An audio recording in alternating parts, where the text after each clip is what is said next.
चला तर आज बनवत आहे सगळ्यांची फेवरेट मसाला खिचडी। आणि जेवण बनवायला काय नसेल तर ही रेसिपी नक्की करून बघा, मसाला खिचडी। त्यासाठी एवढं सामान घेतलंय।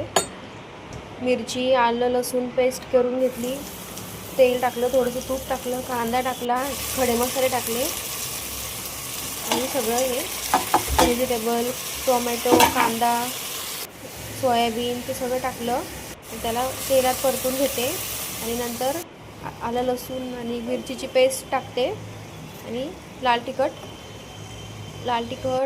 हळद, थोडीशी मीठ आणि पावभाजी मसाला टाकून बघा, खिचडी चव अजून भारी लागेल।